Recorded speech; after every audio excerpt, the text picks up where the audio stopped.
Hi అండి అందరికీ. రోటీ, చపాతీ తిని బోర్ కొట్టిందా? ఇలా ఒక్కసారి చేసి చూడండి. చాలా టేస్టీగా, చాలా సూపర్‌గా ఉంటుంది. చాలా సింపుల్‌గా చేసేసుకోవచ్చు. పిల్లల నుండి పెద్దవాళ్ళ వరకు ఇష్టంగా తింటారు. ఒక్కసారి ఇలా చేశారంటే చూడడానికి మృదువుగా, మెత్తగా ఉంటుంది. Welcome back to my channel wonderful Lakshmi kitchen. మన కిచెన్‌లో ఆలు పరాటా చేయబోతున్నాను. 3 ఆలుగడ్డలను తీసుకొనైతే ఇలా 2 ముక్కలుగా కట్ చేసుకోవాలి. కట్ చేసుకొని కాసేపైతే ఉడికించుకోవాలి.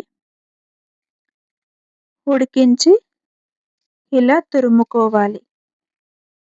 అలానే మ్యాషింగ్ చేయొచ్చు కానీ ఉండలుగా ఉంటుంది కదా! అందుకనే ఇలా తురుముతున్నాను. ఇలా తురుముకొనైతే పక్కన పెట్టుకోవాలి ఫ్రెండ్స్. ఇదిగో చూడండి ఇలా తురిమైతే ఒక బౌల్ తీసుకొని ఆ మిశ్రమాన్ని వేసుకొని హాఫ్ టీ స్పూన్ జీలకర్ర, హాఫ్ టీ స్పూన్ ధనియాల పౌడర్ కూడా వేసుకోవాలి. ఈ పరోటా అయితే చాలా టేస్టీగా, చాలా సూపర్‌గా ఉంటుంది. ఇప్పుడైతే 1 స్పూన్ కారం కూడా వేసుకోవాలి. కారం వేసుకొని మొత్తం కలిసేలా అయితే కలుపుకోవాలి. ఇలా కలుపుకొని పక్కన పెట్టుకోవాలి.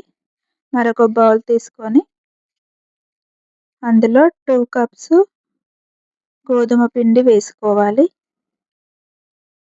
మన ఛానల్ ఫస్ట్ టైమ్ చూస్తున్నట్టయితే లైక్ చేయండి, షేర్ చేయండి, సబ్స్క్రైబ్ కూడా చేయండి ఫ్రెండ్స్. మీ సపోర్ట్ అయితే నాకు కావాలి. ఇప్పుడైతే హాఫ్ టీ స్పూన్ పసుపు కూడా వేసుకోవాలి.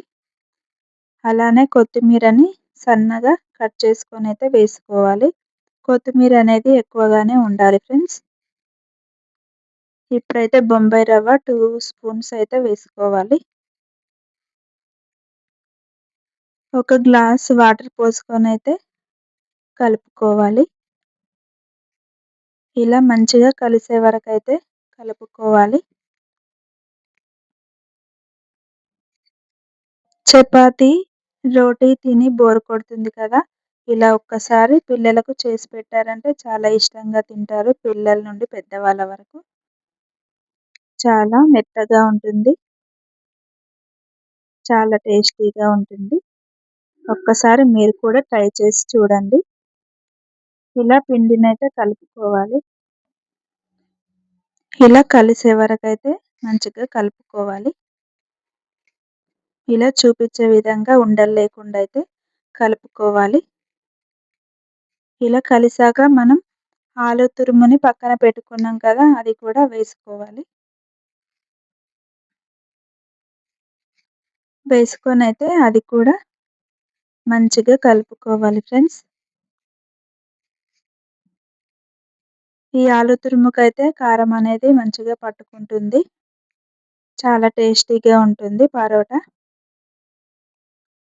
ఇప్పుడైతే ఒక స్పూన్ సాల్ట్‌ని కూడా వేసుకుందాము. సాల్ట్ అయితే లాస్ట్‌లో వేసుకోవాలి. ఇలా మంచిగా కలిసే వరకైతే మరొకసారి కలుపుకోవాలి. ఈ కన్సిస్టెన్సీ రావాలి. ఇలా వచ్చాక దోస పెనం మీదైతే వేసుకోవాలి. చాలా టేస్టీగా ఉంటుంది.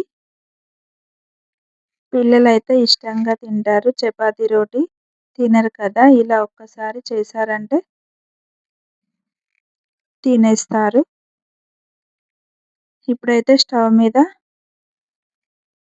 పెనం పెట్టుకొని దానిపైన కాస్తంత ఆయిల్ లేదా నెయ్యి కూడా వేసుకోవచ్చు. నేనైతే ఆయిల్ వేశాను.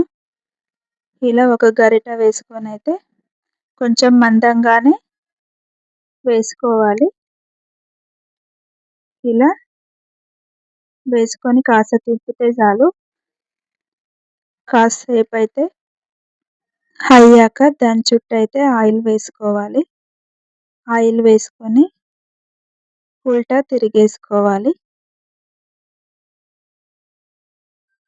ఇలా 2 వైపులా కాల్చుకోవాలి ఫ్రెండ్స్. ఇలా చూపించే విధంగా కాల్చారంటే చాలా టేస్టీగా చాలా సూపర్‌గా ఉంటుంది. చూడ్డానికి ఎంత బాగుందో చూడండి.